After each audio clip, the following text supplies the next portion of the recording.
muy buenos días. Soy estudiante de la Universidad Nacional de Loja, de la Facultad de la Educación, el Arte y la Comunicación. Pertenezco a la carrera de Pedagogía de las Ciencias Experimentales en Química y Biología. Esta materia se denomina Ejecución del Diseño de Investigación. Mi nombre es John Zúñiga. El docente encargado de esta asignatura es el licenciado José Arévalo y pertenezco al ciclo 6.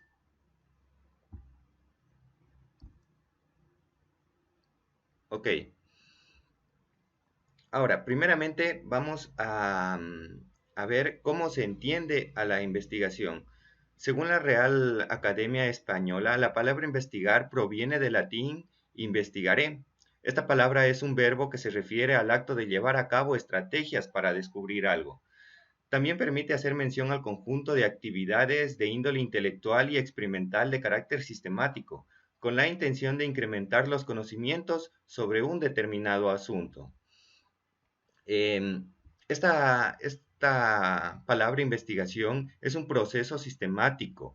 ¿Por qué es sistemático? Pues porque se obtiene información a partir de un plan ya preestablecido. Es organizado pues porque permite especificar detalles vinculados a ese estudio.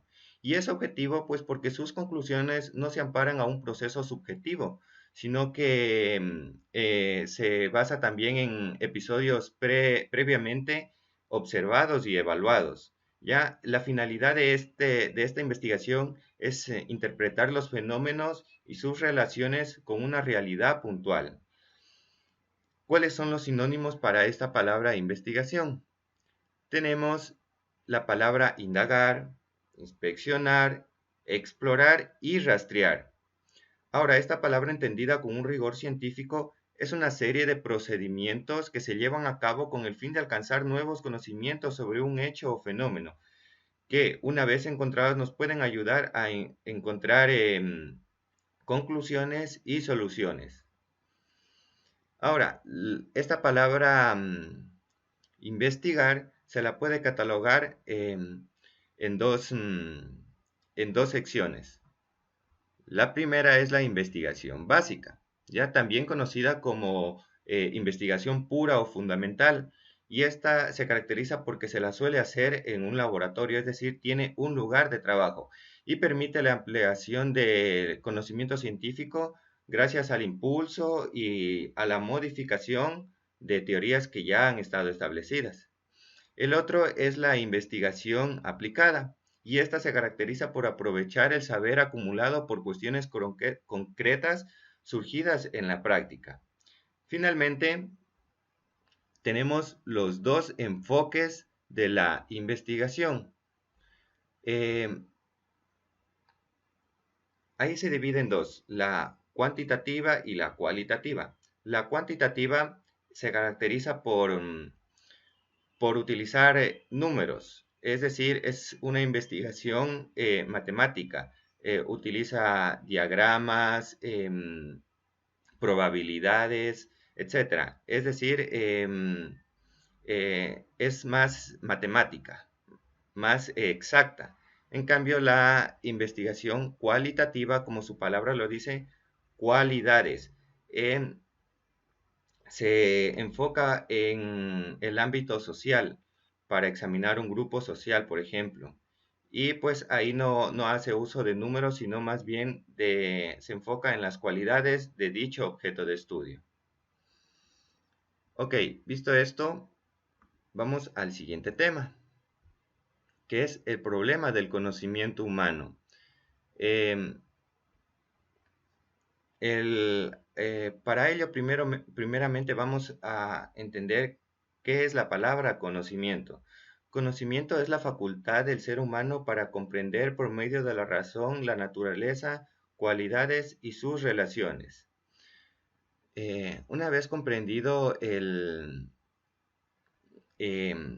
este concepto, vamos a ver que el problema del conocimiento humano son elementos esenciales de todo proceso de conocimiento, son el sujeto cognoscente, el objeto por conocer y la relación que debe establecerse entre ellos para que se dé un conocimiento.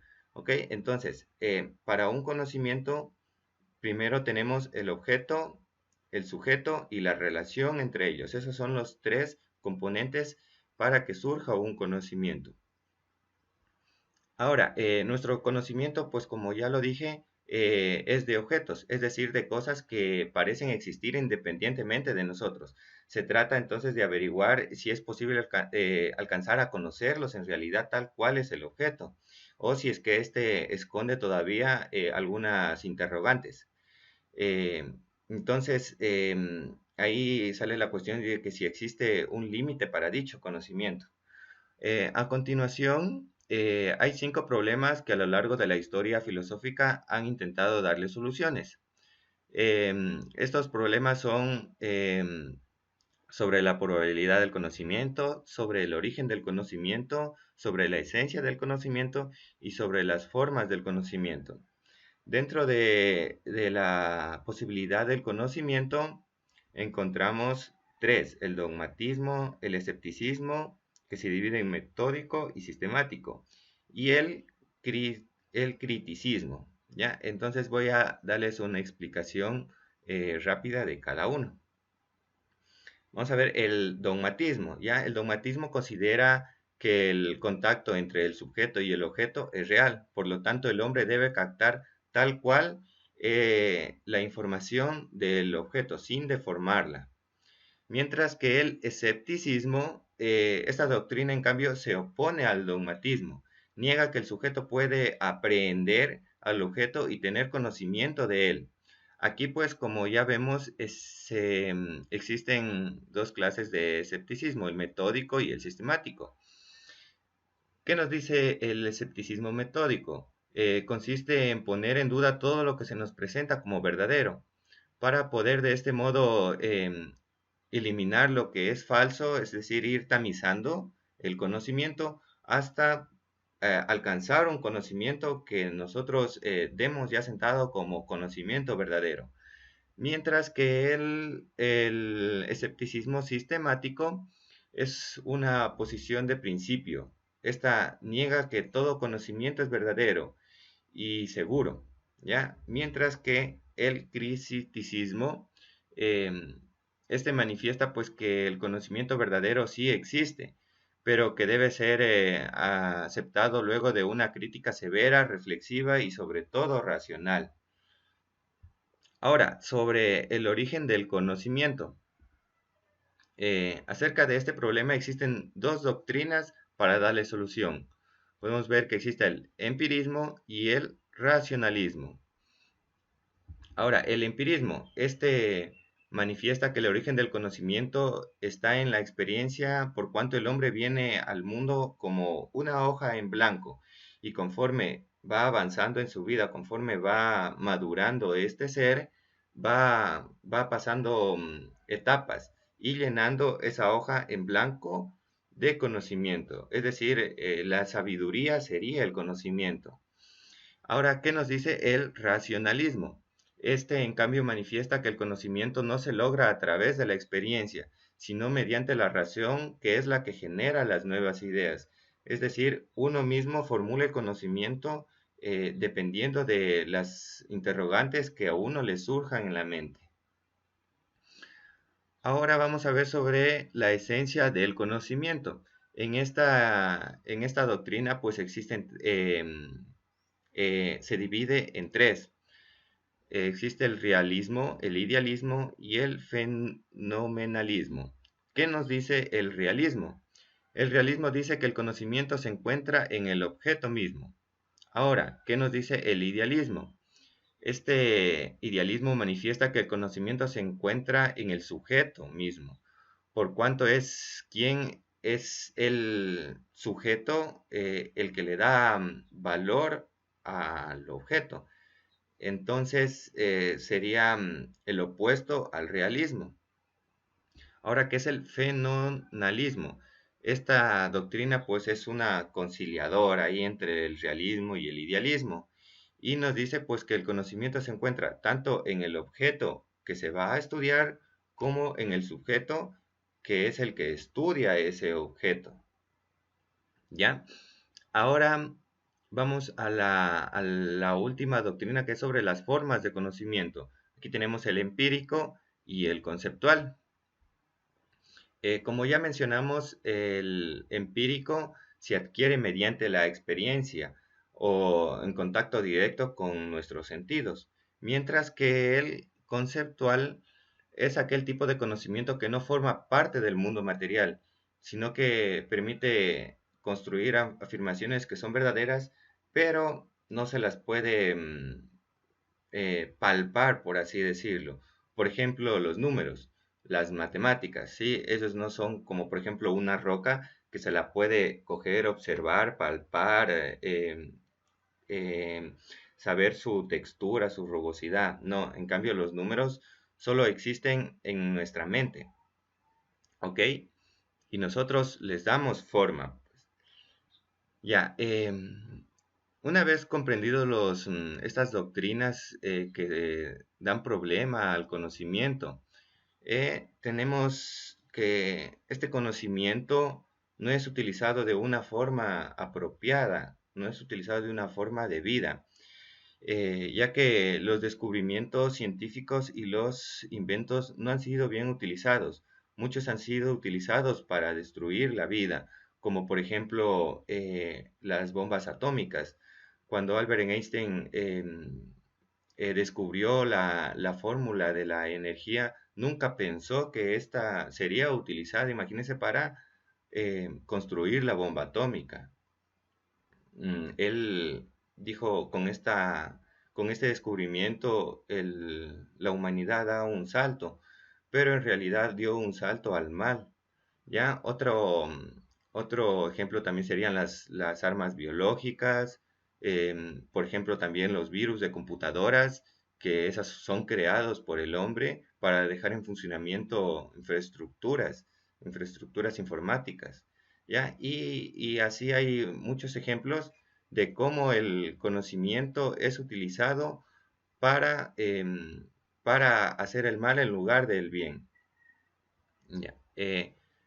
Si se pueden dar cuenta, siempre al final de cada diapositiva debajo está los respectivos links de donde me he respaldado para brindar esta información.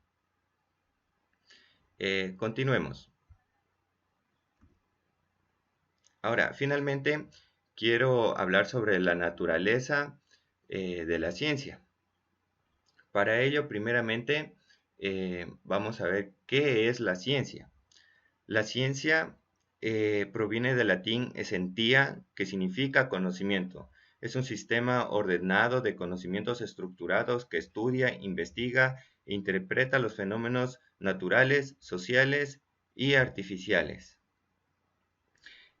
Dicho esto, vamos a ver qué nos dice un autor de apellido Muñoz en el año del 2017, el cual nos dice que la naturaleza de la ciencia es un área compleja, dinámica, eh, cambiante, que surge fuera de la ciencia y la tecnología a través de la reflexión interdisciplinar y dialéctica. Entonces, de esto puede afirmarse que es difícil llegar a un concepto preciso de lo que es la naturaleza de la ciencia, y algunos conceptos lo ubican dentro de las representaciones parciales y provisionales de la ciencia, como formas de conocimiento.